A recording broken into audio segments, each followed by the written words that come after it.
నౌకరు నిజాయితీ.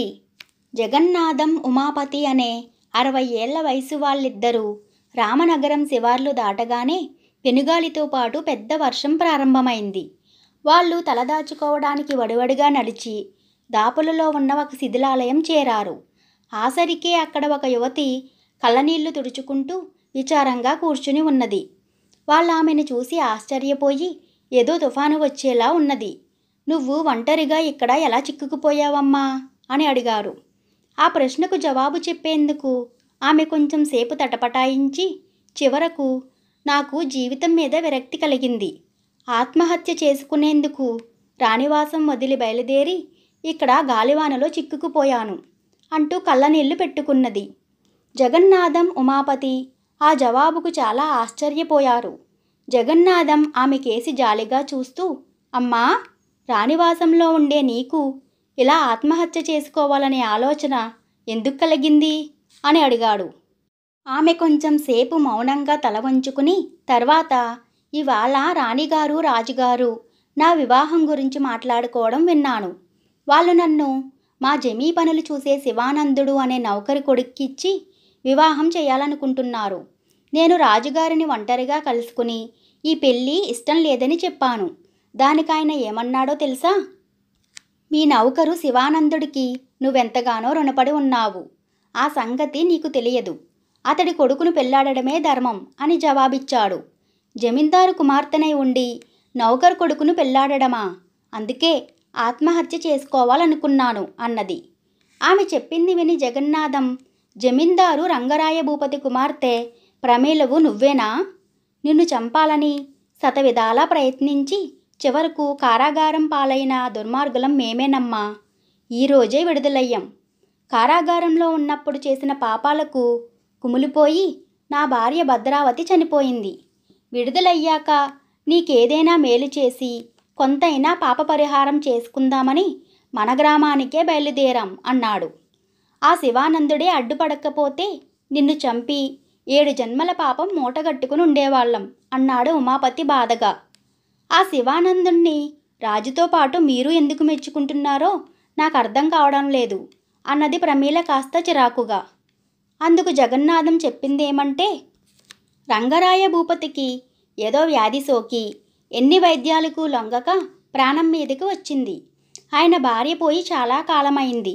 ఆ దశలో ఆయనకు బంధువుల మీద నమ్మకం లేకపోవడం చేత దివాను ఉమాపతిని, మిత్రుడు జగన్నాథాన్ని 6 ఏళ్ల ప్రమీలకు సంరక్షకులుగా నియమించాడు.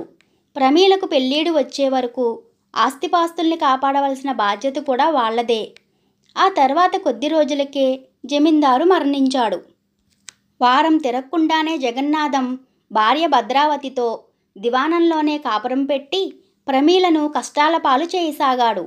ఎలాగైనా ప్రమీలను ఎవ్వరూ అనుమానించని విధంగా సహజ మరణానికి గురిచేసి జమీ మొత్తం తమది చేసుకోవాలని ఆ భార్యాభర్తలు పథకం వేశారు.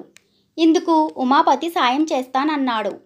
వాళ్ళ దురాలోచనను పసిగట్టి నౌకరు శివానందుడు ప్రమీలను కంటికి రెప్పలా కనిపెట్టుకుని ఉండేవాడు. ఈ పరిస్థితుల్లో రంగరాయ భూపతి పట్ల ఎంతో అభిమానం గల ఆ దేశపు రాజు శ్రీవర్ధనుడు దేశ పర్యటన చేస్తూ రంగరాయ భూపతి జమీ గ్రామానికి వచ్చాడు. ఆ సమయంలో ప్రమీల అన్నపానాలు సరిగ్గా లేక నీరస స్థితిలో ఉన్నది. రాజు రాక తెలిసిన భద్రావతి ప్రమీల చేత అప్పటికప్పుడు తలంటు స్నానం చేయించి పట్టు వస్త్రాలు కట్టబెట్టి చక్కని విందు భోజనం పెట్టింది. రాజు ప్రమీలను చూడవచ్చి, ఎమ్మా, బాగున్నావా? మీ నాన్న నియమించిన సంరక్షకులు నిన్ను బాగా చూస్తున్నారా అని అడిగాడు. ఆ సమయంలో భద్రావతి ప్రమీలకు ఎదురుగా ఉన్న తెరచాటున నిలబడి గుడ్లురుముతూ ప్రమీల కేసి చూడసాగింది. అయినా ప్రమీల భయపడకుండా, మీలాంటి వారు వచ్చిన రోజే నాకు మంచి భోజనం, మిగిలిన రోజుల్లో నన్ను గురించి ఎవ్వరూ పట్టించుకోరు అని జవాబిచ్చింది. రాజు ఆమె సంరక్షకులు ముగ్గురిని గట్టిగా మందలించి అక్కడి నుంచి వెళ్ళిపోయాడు.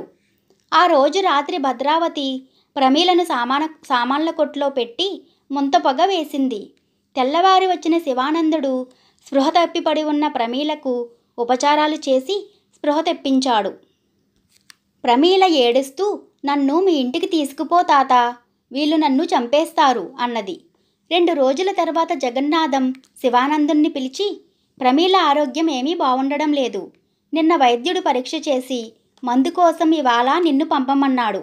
వెళ్ళి మందు తీసుకురా అని చెప్పాడు. శివానందుడు వెళ్ళి వైద్యుడిచ్చిన గుళికలు తీసుకుని అనుమానం కొద్దీ వాటిని దారిలోనే పారేసి చక్కెర గుళికలతో సీసా నింపుకు వచ్చాడు. ఆ మందు వారం రోజుల పాటు వాడిన ప్రమీలకు ఎలాంటి హాని కలక్కపోవడం చూసి కుట్రదారులు ముగ్గురు చాలా ఆశ్చర్యపోయారు. ఆ తర్వాత వాళ్ళు ఒక భూతవైద్యుణ్ణి తీసుకువచ్చి ముగ్గులు వేయించి వాటి మధ్య ప్రమీలను కూర్చోబెట్టి మంత్రాలు చదివించసాగారు.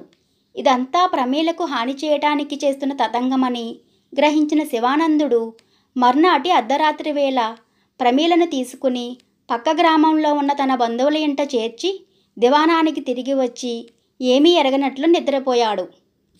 తెల్లవారాక ప్రమీల కనబడడం లేదన్న విషయం దివాణంలో గుప్పుమన్నది.